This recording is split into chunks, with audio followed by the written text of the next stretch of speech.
예, 오늘 말씀은 야고보서 말씀인데 야고보서 말씀은 어려운 말씀은 없습니다. 실천에 관한 그런 말씀들이기 때문에 오늘 본문도 읽으면 무엇을 하라는 말씀이구나. 특별히 어떤 설명이 더 필요 없는 그런 말씀입니다. 야고보서의 특징이랄까 혹은 성격이랄까 이렇게 생각해 보면 신약에 있는 지혜서 혹은 신약의 야고보서에서 특히 다루는 주제들이 온전함 혹은 지혜 또 청빈과 경건 이런 주제들을 다루고 있습니다. 야고보서 1장 4절을 보시면 인내를 온전히 이루라. 이는 너희로 온전하고 구비하여 조금 더 부족함이 없게 하려 함이라. 온전하게 되는 거. 또 1장 5절에 보면 너희 중에 누구든지 지혜가 부족하거든 모든 사람에게 후히 주시고 꾸짖지 아니하시는 하나님께 구하라. 그리하면 하나님이 지혜를 주시리라. 지혜 있게 사는 것이 예수님을 잘 믿는 것이다. 예수님을 잘 믿는 것이 지혜롭게 사는 것이다. 여기 지혜롭게 사는 것은 약삭빠르게 사는 것이거나 혹은 세상 사람들이 얘기하는 시류에 편승해서 산다거나 혹은 사람들이 얘기하는 지름길을 택한다거나 그런 것이 아니라 정직하고 우직하게 하나님의 말씀대로 사는 것, 그것이 지혜이다 이렇게 말씀합니다. 1장 27절에 또 보시면 하나님 아버지 앞에서 정결하고 더러움이 없는 경건은 고아와 과부를 그 환난 중에 돌보고 또 자기를 지켜 세속에 물들지 아니하는 그것이다. 경건한 것이 무엇이냐? 경건한 것이 무엇이냐? 고아와 과부를 그 어려운 중에 돌아보고 자기를 지켜서 세속에 물들지 않게 하면 그것이 경건이다. 경건하다 하면서 고아와 과부를 환난 중에 돌보지 않거나 혹은 경건하다고 얘기하고 그렇게 폼을 내면서 실제로는 세속에 물들어 있으면 그것은 경건한 것이 아니다. 이 원칙에 어긋나면 우리는 가증스럽다 이렇게 느낍니다. 앞과 뒤가 다르다. 겉과 속이 다르다 이렇게 느끼게 됩니다. 야고보서는 이 구약의 정신, 구약의 지혜 이런 것들을 고스란히 다 신약에 적용하는 그런 성경 말씀이 되겠습니다. 이 신약 성경에 보면 많은 신약 성경의 책들이 서신들이죠, 서신. 근데 이제 우리가 서신이라고 얘기하면 이게 편지인데 분명히 이 성경, 그 신약 성경에 있는 서신서들을 편지라고 번역하지 않고 서신이라고 번역을 하고 그리고 영어로도 분명히 다릅니다. 레터 오브 제임스가 아니라 에피슬이죠. 바울의 에피슬이고 야고보와 베드로의 에피슬인데 왜 굳이 이렇게 똑같은 편지와 같은 글을 다른 단어로 사용하느냐, 거기에 조금 차이가 있습니다. 일반적으로 개인적인 편지는 개인과 개인, 사인과 사인 간에 주고받는 글을 편지라고 얘기합니다.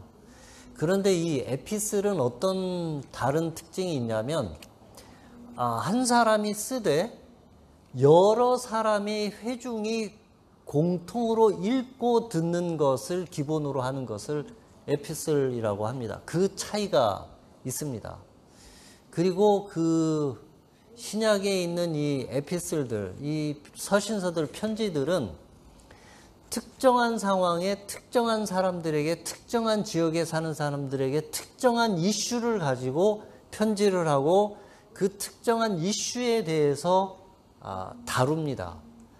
그래서 이 신약 성경을 읽으실 때 이 편지에서 한 이야기와 저 편지에서 한 이야기가 이 신약의 서신에서 이야기한 말씀과 저 서신에서 이야기한 말씀이 서로 다를 수가 있습니다.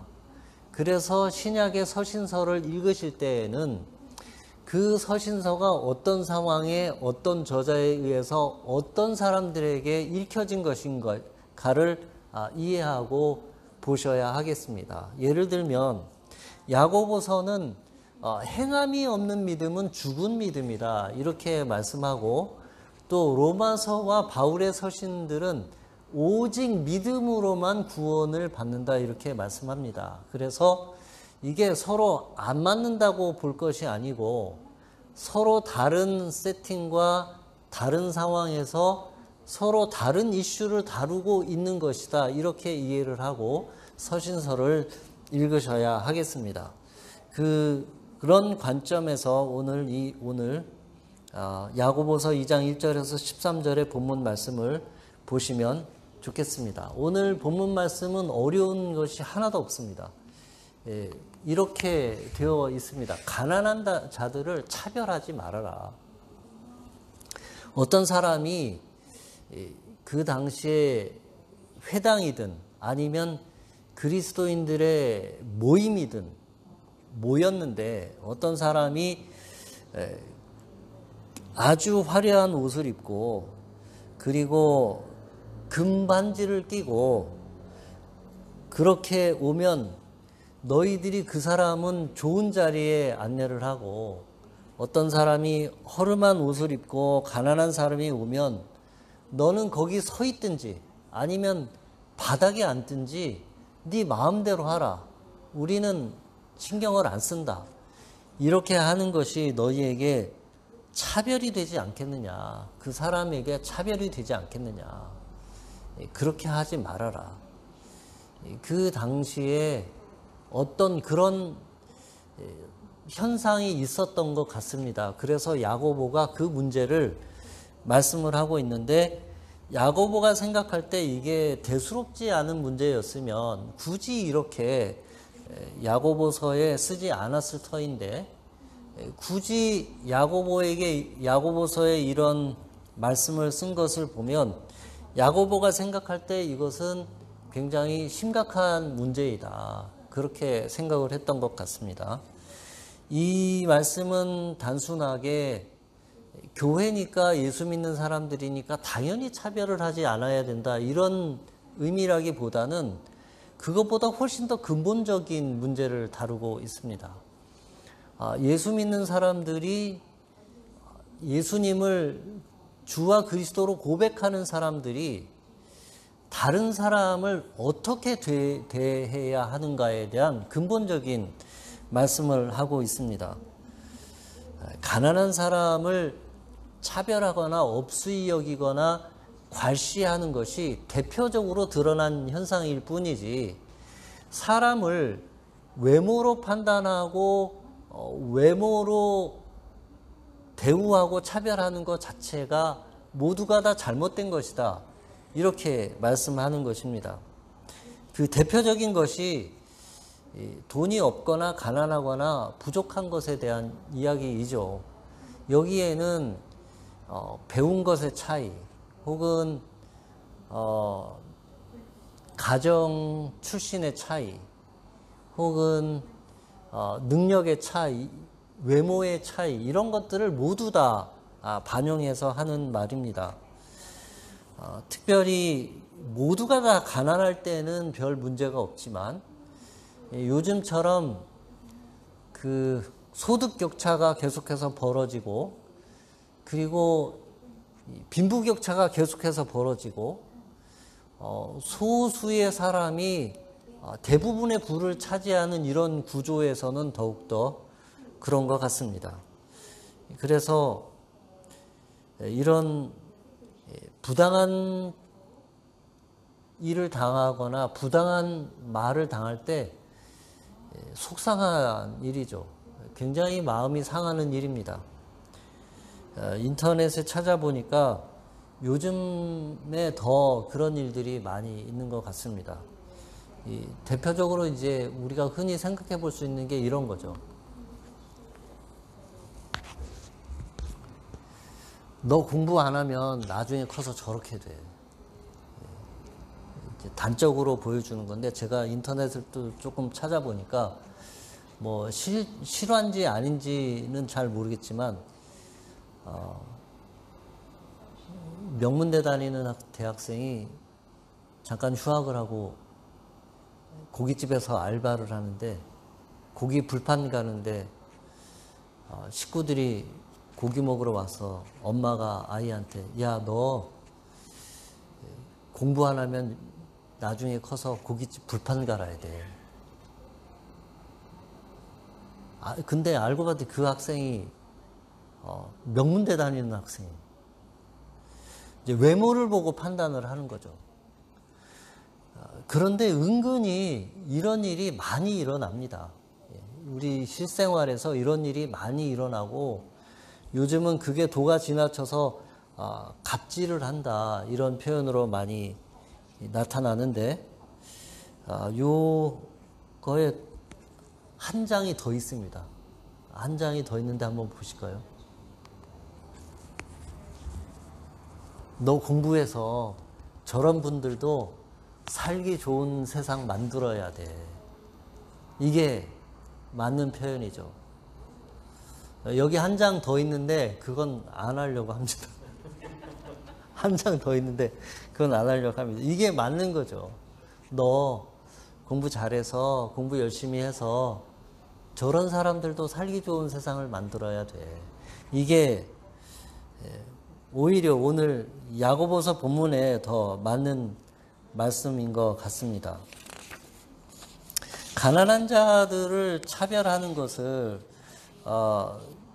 지금 이제 여기까지만 생각해 보면 어떤 도덕적으로, 윤리적으로 옳은 행동이고 그른 행동이고 하는 도덕적인, 윤리적인 관점에서 이렇게 보는 것으로 읽혀질 수 있는데, 본문을 조금 더 자세히 읽어보면 야고보가 조금 더 강하게 얘기합니다. 그것은 도덕적으로 윤리적인 문제가 아니라 이것은 리걸 이슈다. 이건 범죄냐 아니냐 하는 그런 이슈다. 이렇게 말씀하는 것입니다. 8절과 9절과 10절을 이렇게 보시면, 너희가 만일 경에 기록한 대로, 여기 성경에 기록한 대로 내 이웃사랑이를 내 몸과 같이 하라 하신 최고한 법을 지키면 잘하는 것이거니와, 만일 너희가 외모로 사람을 취하면 죄를 짓는 것이니 율법이 너희를 범죄자로 정하리라. 이게 구약의 율법과 그 당시 고대 중근동의 율법이 아주 다른 것이기도 하고, 현대의 법률 시스템과 구약의 율법이 아주 다른 것이기도 한데, 고대 근동의 여러 법들이나 현대의 법들은 정확하게 구분이 되어져 있습니다. 어떻게 구분이 되어 있냐 하면, 이게 법률적으로 책임을 져야 할 범죄와 크라임과, 그리고 윤리적으로 도덕적인 책임이 있는 모럴 혹은 에티컬 이슈냐 하는 것이 구분이 되어져 있습니다. 그런데 구약의 율법은 이게 하나로 묶여서 통합되어져 있습니다. 이런 거 한번 생각해 보시겠습니까? 대한민국 헌법이나 혹은 형법에 내 이웃을 사랑하라, 내 이웃을 내 몸과 같이 사랑하라, 그런 명시적인 법률은 없죠.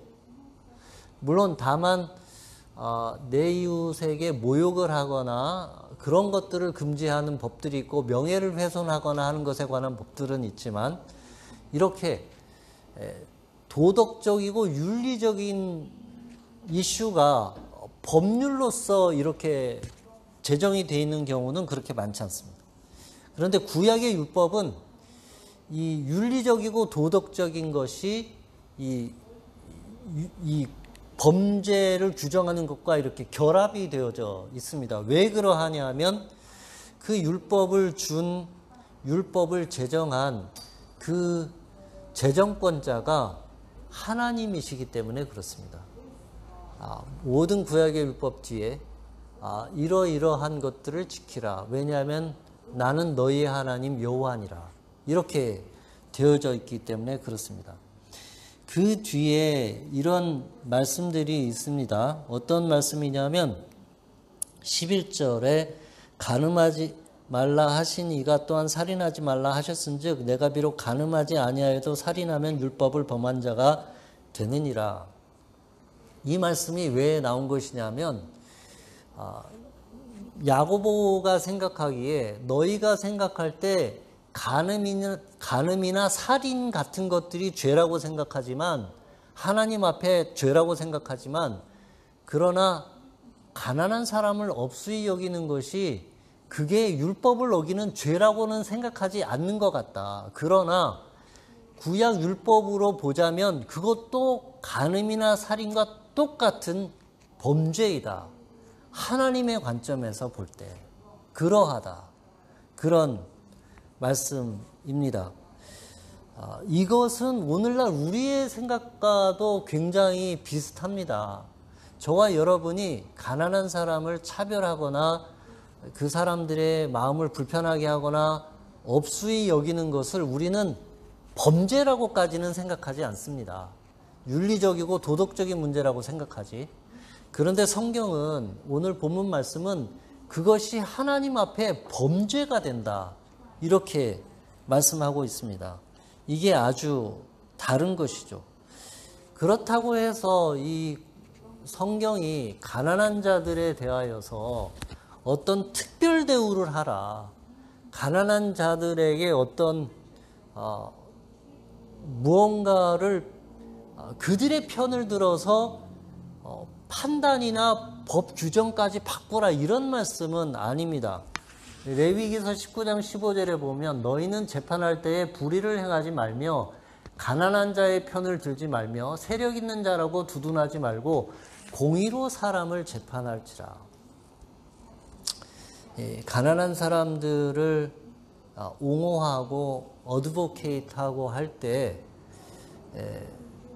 쉽게 그렇게 생각할 수 있습니다. 그들은 법을 어겨도 그럴 만한 사정이 있다. 혹은 당연히 돈이 더 많고 부자이고 힘이 센 사람이니까 저 힘이 약하고 가난한 사람을 괴롭혔을 것이다. 억울하게 했을 것이다. 그러한 편견과 선입견을 갖지 말고 재판을 할 때에는 가난한 자의 편도 들지 말고 부자의 편도 들지 말고 물론 일반적으로 이 세상의 상황을 보면 부자와 돈 있는 사람과 많이 배운 사람과 세력이 있는 사람의 편으로 판결이 굽을 개연성은 훨씬 더 많이 있습니다. 그것을 성경이 무시하는 것은 아니고 그러니 그 사람들의 편을 들지도 말고 사실은 그것도 어려운 일입니다. 동시에 가난하고 힘이 없고 못 배운 사람이라고 하더라도 그들에게 판단과 법 자체를 휘게 하지 말라. 그러한 말씀입니다. 참 놀라운 통찰이고 놀라운 말씀입니다. 진영이 이 편과 저 편으로 갈려져 있을 때 내 편 사람이 잘못했다고 해서 편들지 말고 저 편 사람이 잘했는데 무조건 반대하지 말고 그런 말씀이에요. 굉장히 오늘날 이 갈등이 첨예한 이 시대에 너무 중요한 그런 말씀입니다. 그 다음 구절에 12절과 13절의 말씀은 너희는 자유의 율법대로 심판받을 자처럼 말도 하고 행하기도 하라. 긍휼을 행하지 아니하는 자에게는 긍휼 없는 심판이 있으리라. 긍휼은 심판을 이기고 자랑하느니라. 여기 자유의 율법대로 심판받을 자처럼 이 말씀은 무엇이냐면 그렇다고 해서 율법에 규정된 대로 딱 거기까지만 하고 멈추지 마라. 차별을 하지 않는 것으로 만족하지 말고 그 이상을 하도록 하라. 그 이상을 하는 것이 무엇이냐? 그것이 긍휼한 마음으로 가난한 자들, 힘없는 자들, 못 배운 자들, 어려운 자들, 환난을 당한 자들을 돌보아라. 그것이 이제 이 말씀입니다.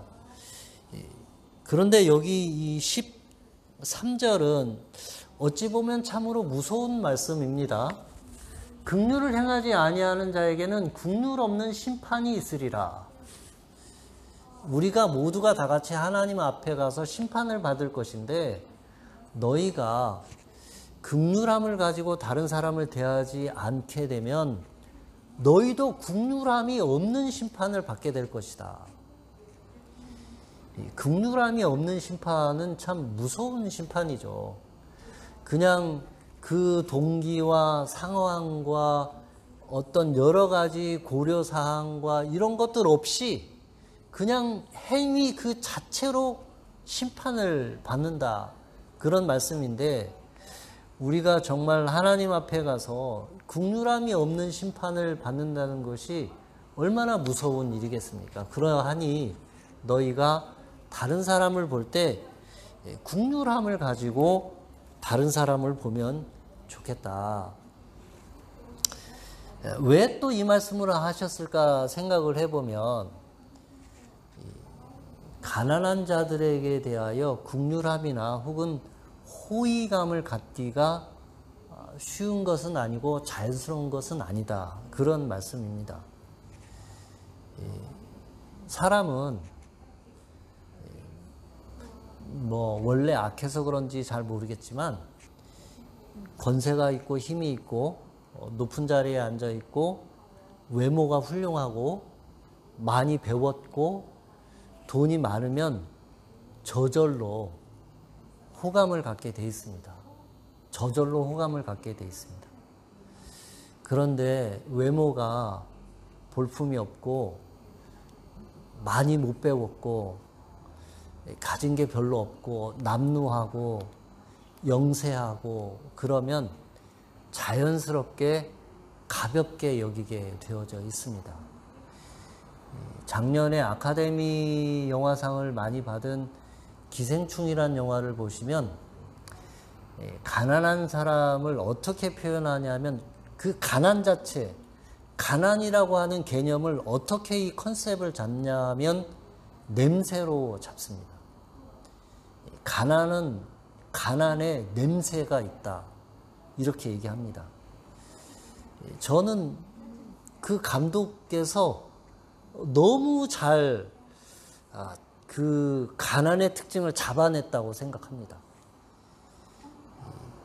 가난한 사람이 갑자기 좋은 옷을 입고 겉을 꾸밀 수 있어도 그 가난의 냄새, 가난이 몸에 배어 있는 거, 이거는 금방 없어지지 않습니다. 가난이 몸에 배게 되어져 있습니다. 그것이 냄새로든 행동이든 태도든 자세든 그럴 수밖에 없죠. 왜냐하면 생존이 우선이지 교양이나 어떤 정직함이나 그런 윤리나 도덕이나 그런 거를 챙길 겨를이 없습니다. 가난한 사람들에 대해서 그런 자동 반사적으로 그런 태도와 자세를 보이는 사람들은 본인들이 자신들이 한 번도 가난을 경험해 보거나 겪어보지 못했기 때문에 그런 것입니다. 가난한 사람들은 자기도 모르게, 본인도 모르게 그런 태도와 자세와 말투와 행동과 그런 것들이 배워지게 되어져 있습니다. 그러하니 그들을 긍휼하게 바라보라. 그들의 부족한 교양을 긍휼히 바라보라. 그런 말씀입니다. 그렇다고 해서 모든 가난한 사람이 다 그렇다는 것은 아닙니다. 일반적으로 그럴 개연성이 높다 이렇게 말씀하는 것입니다. 그러하니 가난한 자들을 긍휼하게 바라보라 그런 말씀입니다. 근데 이 말씀은 또 사실 정리해 보면 이 말씀으로 볼 수 있습니다. 사람을 사람으로 대하라 그런 말씀입니다. 사람을 사람으로 대하라는 말씀은 사람의 겉모습을 보지 말아라 하는 말씀인데, 사람의 겉모습을 보지 말라고 하는 말씀은 사람의 속사람을 보라. 속사람을 보고 판단하라. 사람의 속사람을 보고 판단한다는 것은 그 사람의 외모보다 그 사람이 얼마나 배웠고 많이 가졌고 없고 하는 것보다 그 사람의 영혼을 보면 좋겠다 하는 그런 말씀입니다. 사람의 영혼이 보입니까? 저 사람은 영혼이 맑다. 그런 표현 하잖아요.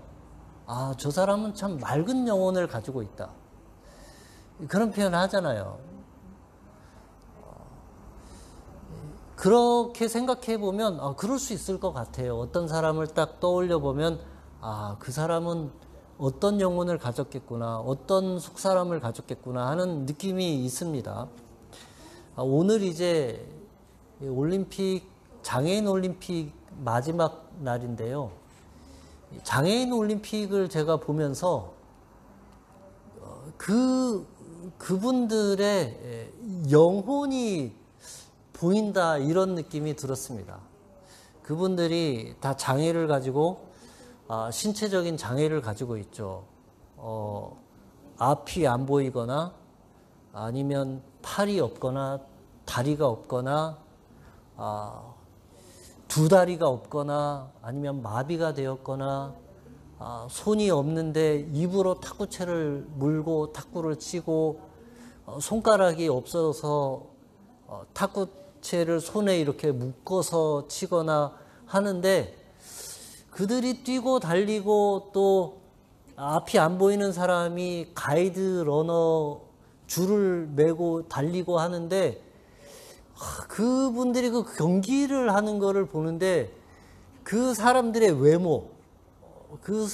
외모보다는 그 사람들의 속사람과 그 사람들의 영혼이 너무 아름다워 보이는 그런 겁니다.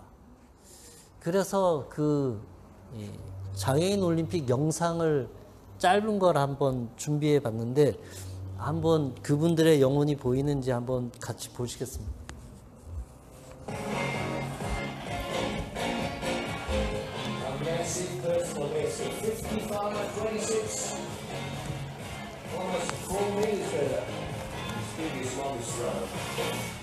So the USA looking really strong at the moment, and it's into the hands of Nick Mayhew, 7 paragoals, make that number 8 as Tatiana McFadden goes across the line. Van Gansewinkel on the line, gets it for Ben Suzanne, a new Paralympic record. She's broken it for the second time at these Paralympic Games. Malengu is going to take it. Malengu goes past Whitehead, and that man there, Ntando Malengu, picks up a Paralympic gold medal. 45.85, new Paralympic record for Johanna Spors, the Paralympic champion in athletics. And Robinson for New Zealand, out past 40 metres, up to the top for New Zealand, and let the tears flow.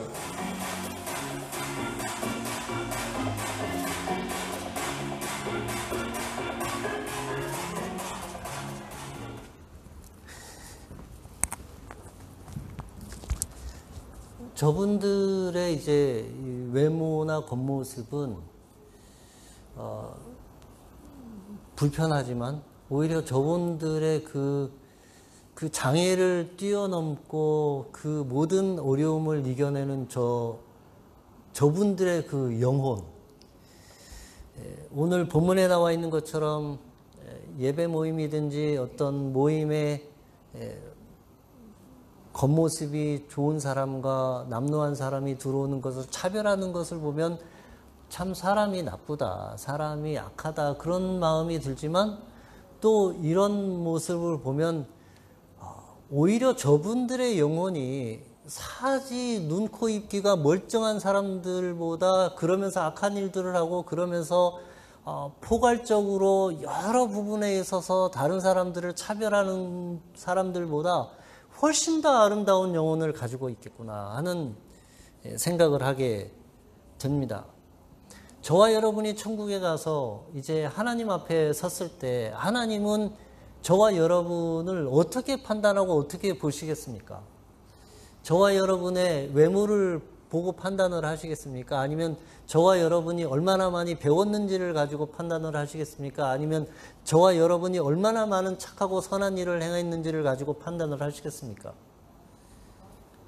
아마 하나님은 사지 멀쩡하고 눈, 코, 입, 귀가 멀쩡한 우리들 혹은 저 장애인 올림픽에 나온 저분들 그런 누가 어떤 모습을 하고 어떤 모양을 하고 전혀 개의치 않으시고 그저 저와 여러분의 영혼의 모양을 보실 것입니다. 우리의 속사람의 모습을 보실 것입니다. 우리의 속사람의 모습을 보고 그렇게 판단하실 것입니다. 그러할 때에 우리는 하나님의 긍휼하심이 필요합니다. 하나님이 우리를 긍휼한 눈빛으로 봐 주셔야 합니다. 왜냐하면 어느 누구도 하나님 앞에 내 영혼이 이렇게 훌륭합니다. 하나님 이렇게 자신 있게 할 사람이 없습니다. 마태복음 5장 7절의 말씀처럼 긍휼히 여기는 자는 복이 있나니 저희가 긍휼히 여김을 받을 것입니다. 우리가 긍휼히 여기면 좋겠습니다. 긍휼한 마음을 가지고 어려운 사람들, 나보다 못한 사람들, 그 모든 사람들을 내 주변의 모든 사람들, 내 가까운 모든 사람들 한국말에 이런 표현이 딱 맞는 것 같습니다. 그래, 알고 보면 불쌍한 사람이야. 알고 보면 불쌍한 사람이야. 그런 마음을 가지고 우리가 서로를 바라보고 또 교회 안에서 서로를 용납하고 또 믿음 안에서 서로를 품어주고 그러하면 나도 그런 긍휼함을 받게 되지 않겠습니까? 기도하겠습니다.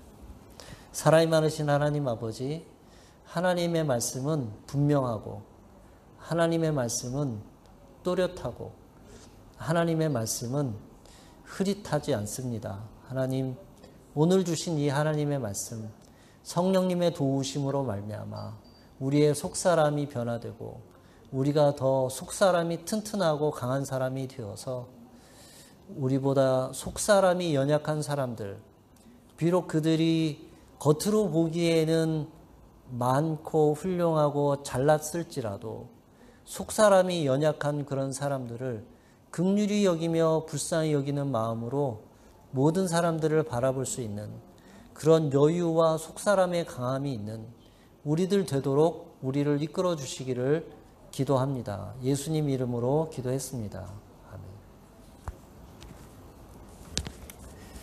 아멘. 교회 소식 전해드리겠습니다. 특별한 광고는 없고 어려운 때에 건강하게 잘 지내시기를 바라고 우리